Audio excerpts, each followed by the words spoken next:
Welcome to the latest episode of the Catalyst Health, Wellness, and Performance Coaching Podcast. I'm your host, Dr. Bradford Cooper, and as the first 25% of the year hits our rearview mirrors, how are you feeling about your habits? What if I told you the key to eliminating bad habits or implementing good ones wasn't willpower or determination? What if there were relatively simple steps any of us could take or help our clients, family members, or others take that would automate the habits we desire and eliminate the ones we don't? Today's guest is Dr. Wendy Wood. She is a professor of psychology and business at the University of Southern California and the author of an outstanding book, Good Habits, Bad Habits: The Science of Making Positive Changes That Stick. Clearly, effective behavior change is at the heart of every aspect of health and wellness, so we were so pleased when Dr. Wood agreed to join us and share her insights. Dr. Wood was also our keynote speaker at last year's Rocky Mountain Coaching Retreat and Symposium.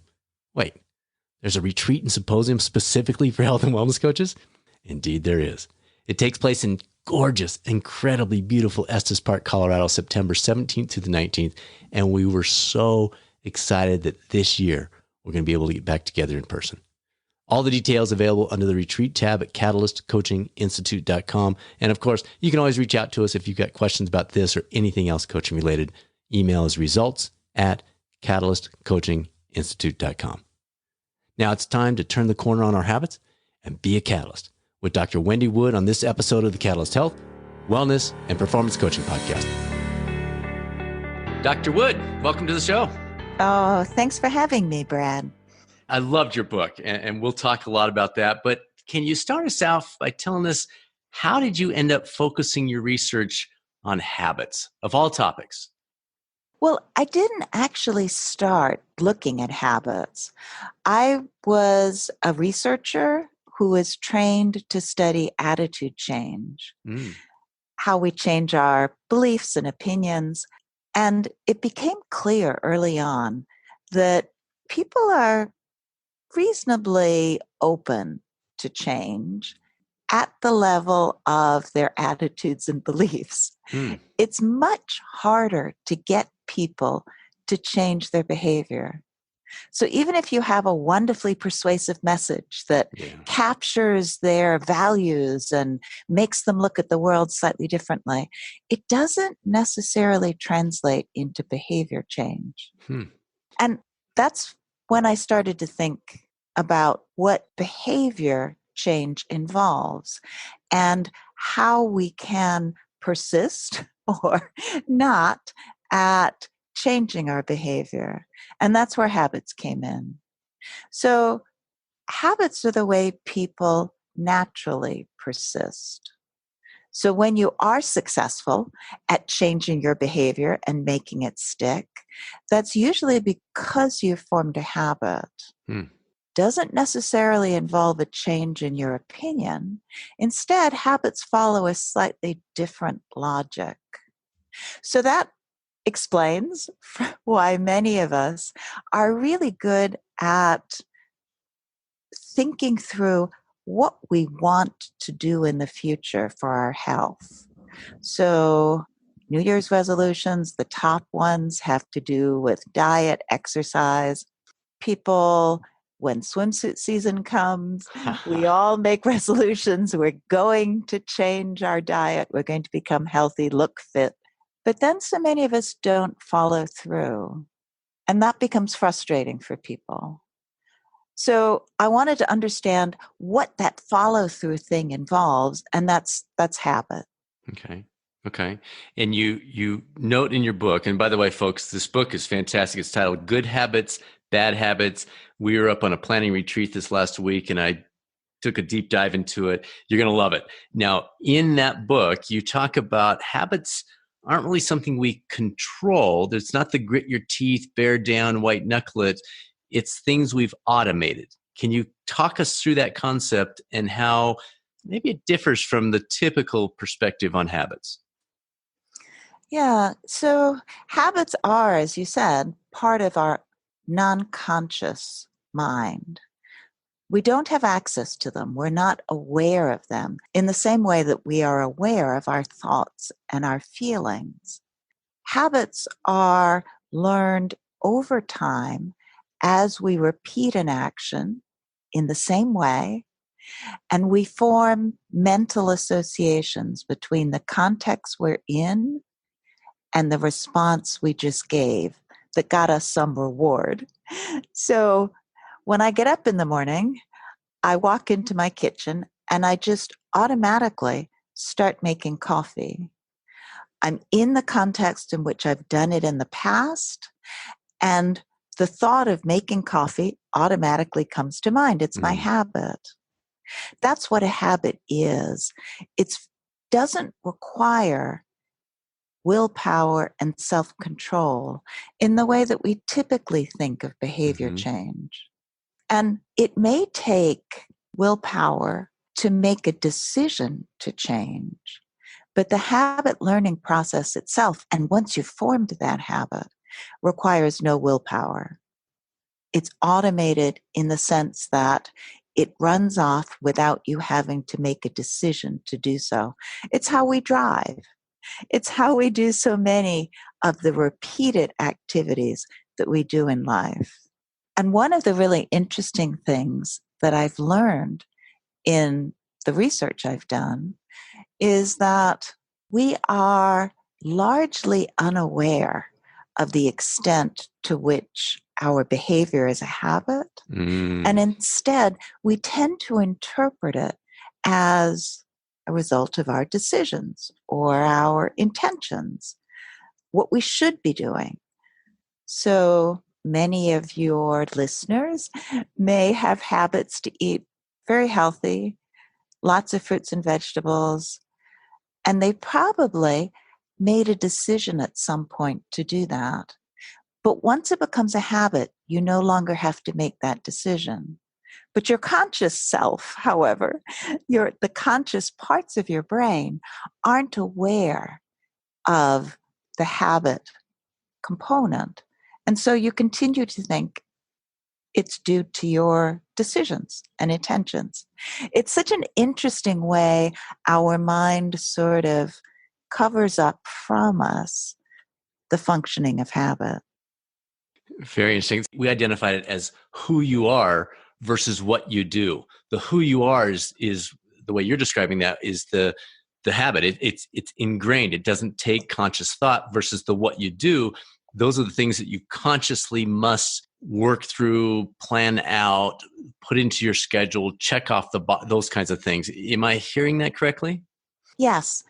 Planning is part of our decision-making conscious selves.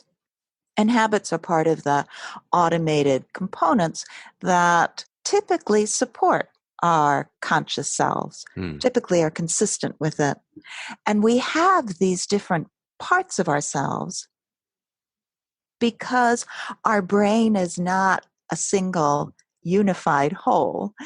Instead, it evolved in parts over time, and those parts work somewhat separately. I mean, it's all interconnected in the end. Sure.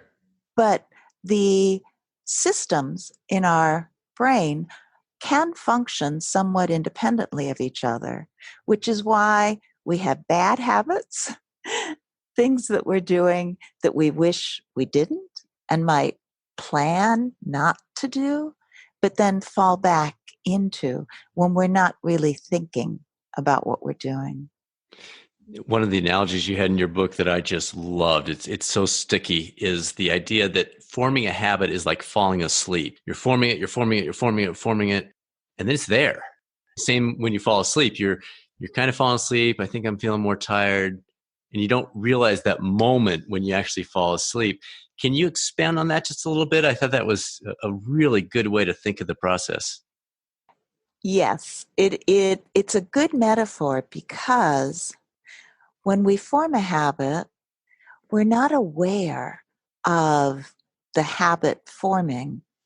That learning that we're doing as part of habit formation is stored in parts of our brain that we just don't have access to. So once it becomes a habit, it's like we no longer can be aware of the process. It doesn't need our decision making. It doesn't need our thoughts. And so it's sort of like falling asleep. You just it happens so gradually over time. You just let it work its way out. And then after a while, you have a new habit. Hmm. Good, good.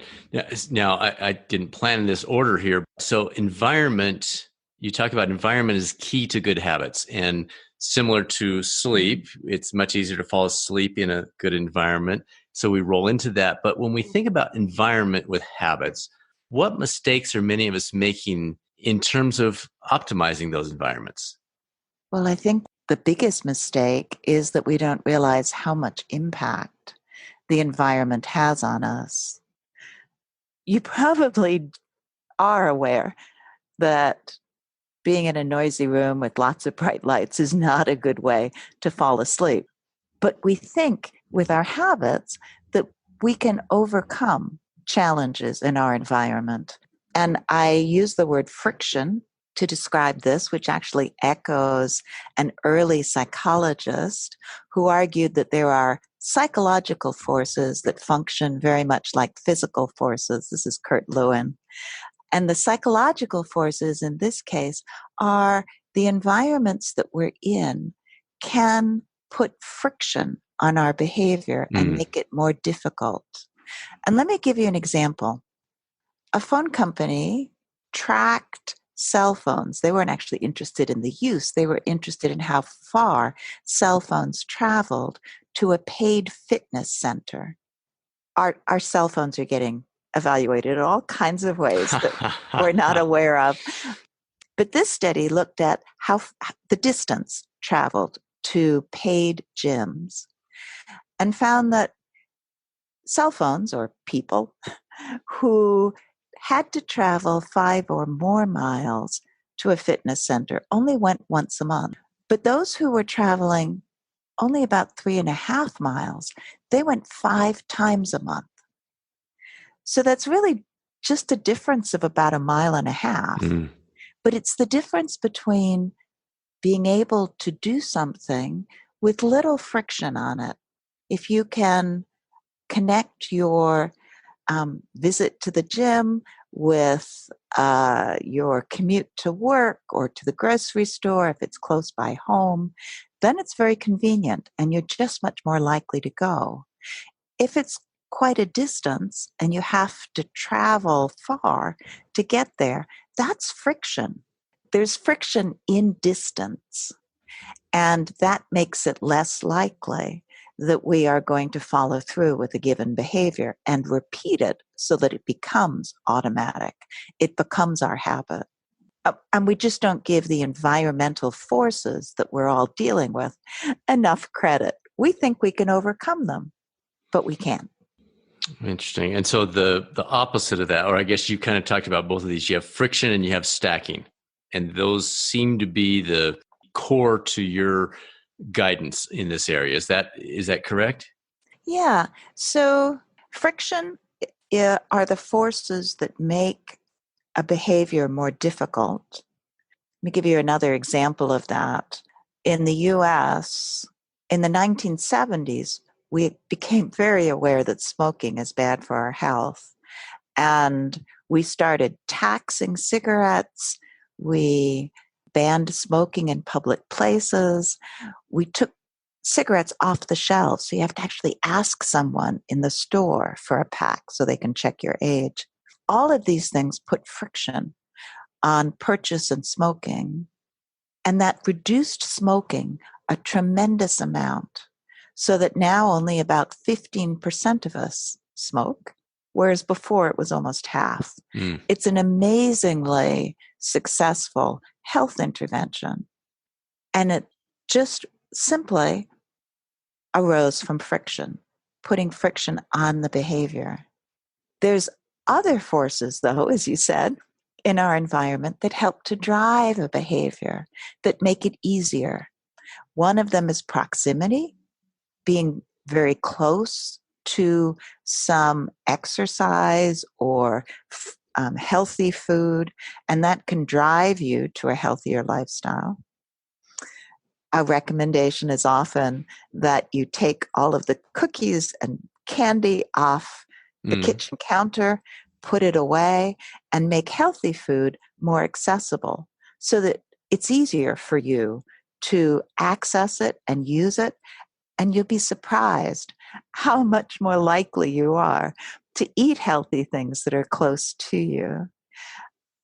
There's actually been studies where people have big bowls of popcorn and apple slices. And if the popcorn is right in front of them and the apple slices they have to reach, then they eat 3 times as many calories as when the reverse is true and the apple slices are right in front of them and the popcorn is where they have to reach. Interesting. It's so, these are very subtle differences, but they are enough to put friction on our behavior and drive what we do. And you mentioned another driving force, which is stacking. And if you're trying to form a new habit, this is a useful way to do so. It's an interesting hack that we have found in our own research. And that is, if you take a behavior that's already automated in some way and you just add a new behavior to it, you're much more likely to form a habit with the new behavior, because in a way you're taking advantage of the existing automaticity, the learning you've already done. And an example of this is with medical compliance. So we've all gotten pills, forgotten to take them. Sure. But if you put them on your nightstand or next to your toothbrush, you're in a way stacking so that you are taking advantage of your toothbrushing habit to remind you to take your medication. Or you're taking advantage of your routine of getting into bed at night or getting up in the morning to take your meds. So again, these are ways of inserting the medication into an existing routine and making it easier to remain adherent, to actually take them as your doctor has prescribed. Right. Right. I love this stuff. This is so critical. I mean, our audience, their lives, whether they're coaches or not, their lives are about this concept of behavior change. And you're giving us some tools that we're not sitting there going, oh my gosh, I could never do that. We're sitting here saying, well, I can do that. Well, that makes sense. This is great. This is fantastic. Okay. You take the 21-day myth to task. What do we know about the importance of frequency and duration? Kind of two related concepts. Walk us through maybe where the 21-day myth came from, if there was some origin to it. And then from my memory of reading the book, it depends on what you're doing. That 21-day adjusts depending on if it's this type of change or that type of change. Exactly. The 21-day description of how long it takes to form a habit, it's a wonderful idea, right? We can do anything for 21 days. So it's very doable. The trouble is there's no data behind it. It seems to have come from a self-help book in the 1960s that described how long it takes people to get used to their new physical appearance after plastic surgery, which has very little to do with habit formation. Instead, we do have data from much more recent research by Pippa Lawley on how long it takes people to form a simple health habit.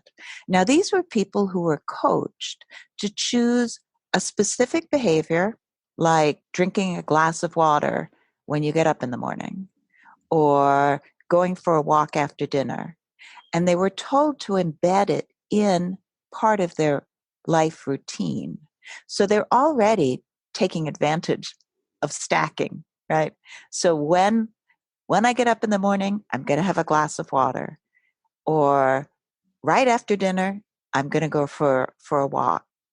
Even when people are taking advantage of existing routines like this, it takes 2 to 3 months to make behaviors really automatic so that you're not thinking about doing them anymore. So they become sort of incorporated into your life.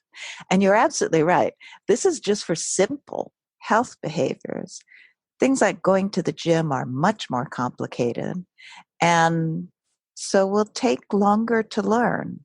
They're just going to take longer to become automatic. And probably they're never going to be completely automatic because there's a few different things we do. Like if it's raining out, you might decide to go to the gym, whereas if it's really sunny and lovely, you might decide to go running outside. Mm-hmm. So there's still decision making that is intertwined with our habits for these more complex behaviors.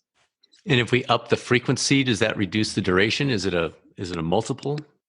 If you do it more reliably, more consistently, yes, you're going to form a habit faster than if you do it only occasionally. But one of the really positive messages from that research is that you can skip a day or two and your habit memory will still be there so that you can go back to it after a day or two and start building almost where you left off. And this is because of an interesting feature about habits is that they form and change only very slowly. In fact, some researchers think we never really forget established habits, that they're always going to be with us, and we just have to be in the right context again, and the old habit will be activated. Interesting. All right. So surprises. What biggest surprises or some of the biggest surprises you discovered about habits as you were going through this that you thought, wait, what? Well, one of the more interesting things, I think, is rewards. So we all know rewards are important, right? They get us to do things repeatedly. That's the definition of something that we find rewarding. It'll get us to do the same thing again. But rewards are very important for habit formation for several reasons. One is if you like something, you're much more likely to repeat it. But also, when we get rewarded, there is a release of dopamine in our brain that ties together the information that we are that's currently there. So when you get rewarded, your brain starts to tie together the context you're in and the response you just gave to get that reward. And that's why I call habits a kind of a mental shortcut. They're your best guess when you're in a context of what to do in order to get the reward that you got in the past. So there's sort of mental shortcuts. And what I think is so interesting about that is two things. There's two very practical implications. One is if you don't like something, it's not going to easily form into a habit. So if you're working with folks who just hate to exercise is going to be a challenging habit for them to form. They're not going to repeat a behavior often enough. And if they do, they're not going to get the neural transmitter of dopamine working in ways that's going to help them form a habit. So what you need to do is figure out how to make things more fun. I used to be a runner and my back started to hurt. So I now use an elliptical, and there is nothing more boring in the world than working out on an elliptical. I hated it until I figured out that I can watch stupid TV shows that I would never normally watch. Sure. And I only watch them when I'm using the elliptical. And it's actually become a really fun thing. So I look forward to it. This terrible, terrible, boring activity has become something that's fun in my day. And I clearly have a habit where I use an elliptical for about an hour a day. And that, for me, is a great solution to the exercise challenge that we all have. There's something else, though, that's interesting about this, the way rewards work. And that is the dopamine works for maybe less than a minute, tying together the information that's currently in memory, which means that rewards at the end of the month at the end of the week for doing something aren't going to have the same effect as the rewards you experience right now when you're doing it. So you have to really enjoy it in the moment somehow. And that often comes from feeling pride, right? Making the right health choices for yourself, in figuring out some way to make boring exercise fun, as I did, or maybe finding a friend to exercise with who is fun to be around and talk to, so that you're experiencing rewards in the moment. Really limits the kinds of rewards that will be effective for habit formation, but it fits all of the empirical data we have out there on long-term rewards, that they just don't seem to have that much effect when people are forming a habit. I get a reduction in my health insurance costs each month if I exercise and don't smoke. But honestly, that doesn't have any impact on my exercising and smoking. That's not why I try to live a healthy lifestyle. Those rewards are too far removed from the behavior to have much impact. And does a reminder of a reward? So if I'm, I don't know, doing my first 5K, does a reminder that, oh yeah, that race is coming, or I'm doing this fun thing with my family, or what, does that give us a little dopamine shot, or is it a completely different response we're talking about there? It can, sure. But the issue is that you're not always going to be reminded when you work out. And you're not always going to be thinking of how much faster your time is now than it was when you started, or how proud your family's going to be of you when you run this race. It's more reliable.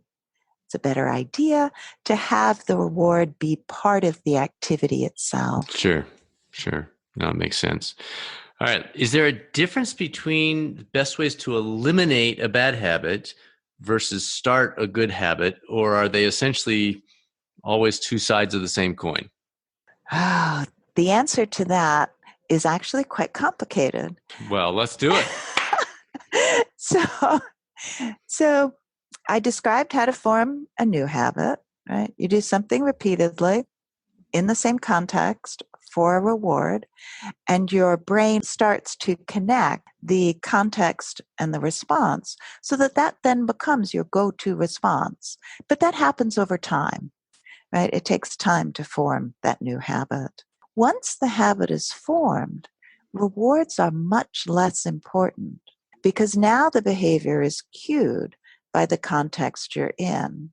So in my example of getting up in the morning and making coffee, I'm not worrying about whether I'm going to get a reward or whether I particularly want coffee this morning. How tired am I? Do I really need coffee? That discussion just doesn't happen. I wake up, I make coffee because I'm there and I'm cued. I'm not thinking about the outcome.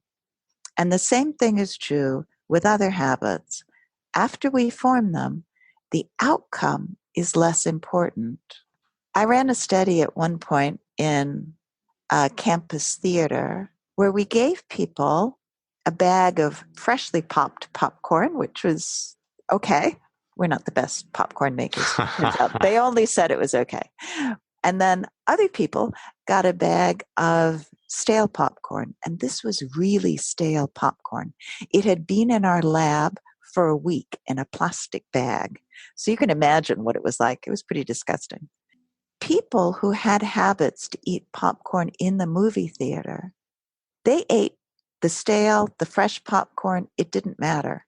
They could tell us they hated the stale popcorn, but they ate it anyway.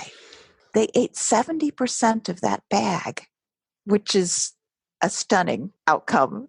And what this demonstrates is that you can take the rewards away for a habitual action.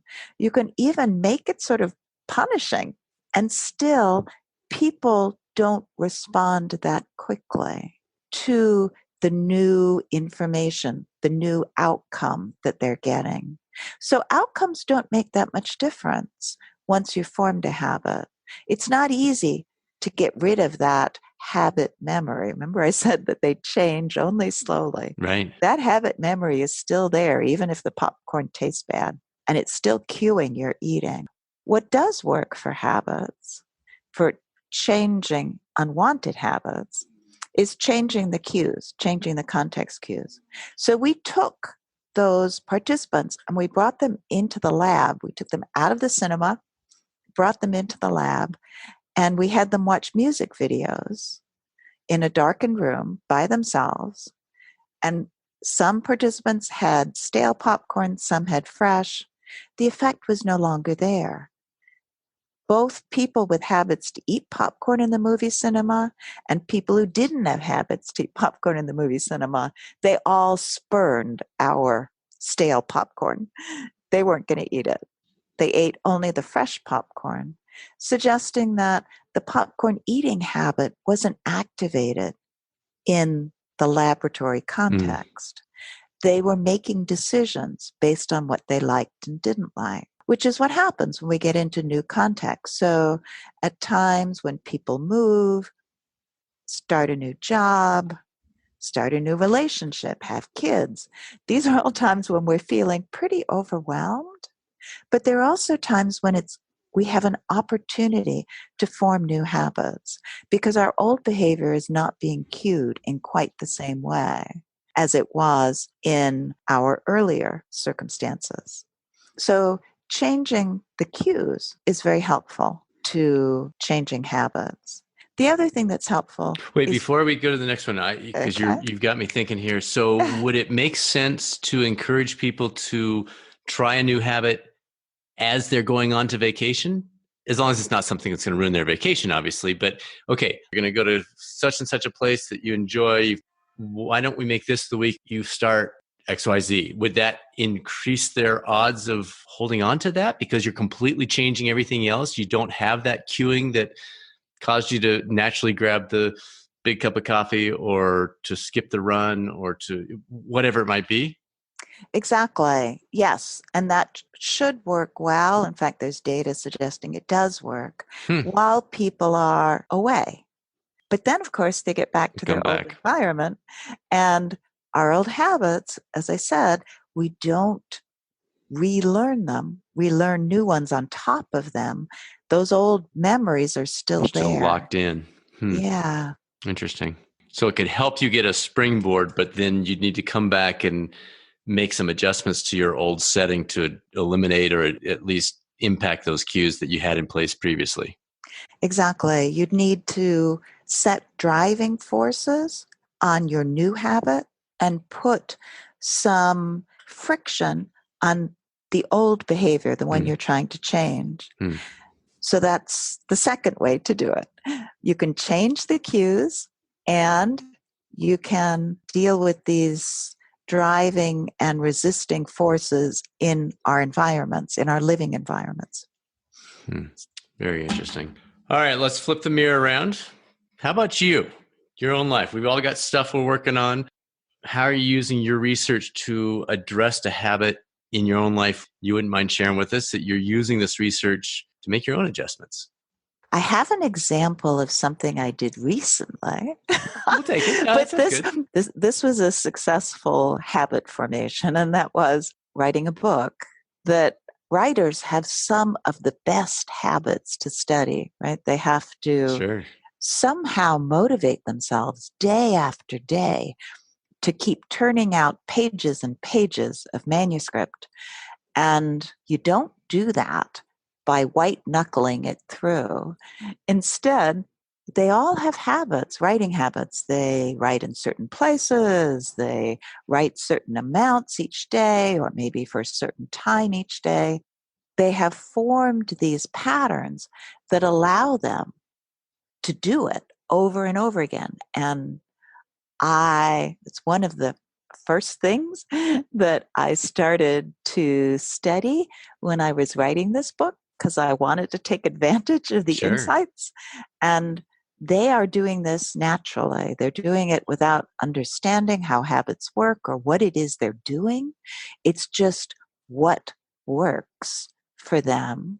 And I was able to do that myself. I have a very supportive family. So they were okay with me waking up every morning and just starting writing. And I would write for several hours until finally, a few years later, I had a book. Wow. And that was not a habit you had previously. You would not get up and write some of your research papers. You would not get up and work on class notes. This was a brand new approach to what you're doing with the book. Not with this intensity, no. Hmm. I had to figure out how to structure my day so that I was reasonably happy. Only reasonably, because writing is very solitary. You have to do it by yourself, and I am used to being in much more of an interactive work environment where there's graduate students and there's other faculty and interesting speakers, and you get to read all kinds of stuff. You get to teach classes. It wasn't that way at all. It was quite different. Now, with your book, I just want to jump in on something that caught my attention this morning. Your epilogue covers a topic that probably a very large percentage of our audience is saying, yeah, I'd kind of like to do better with my phone. Can you talk us through some of the strategies for checking our phones less, for having our phones be less of a dominant aspect of our lives? You cover it well in the epilogue, but just for the folks listening to this, can you give us some tips in that area? Yeah, I agree with you. This is a real challenge for a lot of people. We all check our phones on average over 50 times a day, which is a stunning Yeah, number. it is. It's crazy. And it's, I think the most painful times are when we're out at dinner, right? We could be enjoying conversation with other people, but instead we get a ping or a buzz or the phone rings and we're off down that rabbit hole of our phone. So many of us would, as you say, like to control its impact. And let me say that part of the reason that the phone is so compelling to us is because it builds on many of the components of habit formation. That we get rewards, but they're only occasional rewards. It has a structure and a way of engaging us that is very habit forming, and that's not an accident. Silicon Valley knows well how to Oh, yeah. They're doing how just to fine, aren't structure they? yeah, how to structure their products so that we keep using them. But we can fight back. I think we all want phones, but we want them in moderation. We want to be able to be in control of them. And that involves changing a bad habit. And the bad habit in this case is checking it constantly, even in places where you should really be talking to your kids and the people you're having dinner with. So, to make that happen, it's helpful to think of the two features that I mentioned before as being important in habit change. One is changing cues so that the old behavior isn't activated in the same way. And the second is putting some friction on phone use. So this would involve maybe leaving your phone at home when you go to dinner. Sounds wild, but you could do that. What? How can you say that? I know. It's become such a accepted part of ourselves. But we could do that. We could leave it home or we could turn it off. If you turn off the phone, you are putting friction on phone use so that you actually have to go through the steps to turn it on again in order to use it. At the least, you can turn off all those pings and buzzers and other things that attract us to the phone when we don't really want to be checking it. So, making it more difficult to use your phone and changing the cues that your phone is all the time giving you to get you to look at it are the ways to control that particular habit. Love it. It's great stuff. And that was the first thing I thought of as I was reading through it was, yeah, that's something I could address. It's an issue. And I'm relatively controlled in that area, but it can get out of control. So well done. I was actually interviewed in a different podcast, somebody else's podcast today on some of the research I've been involved with. And I actually quoted you and talked about some of this idea of friction and stacking and the idea of the phone. So well done. You've influenced 2 podcasts in one day. How do you like that one? Let's touch on one more, and then we'll kind of have a broader wrap-up question for you. You mentioned rewards with the phone, and in the book, you discuss the importance of the rewards varying so that they're more effective. Can you flesh that out for us a little bit?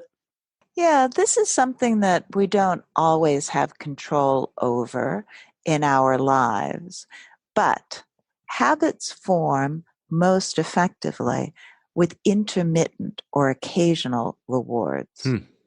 That's one of the reasons why gambling is so addictive, that slot machines make it look like you're almost winning, but you don't win most of the time.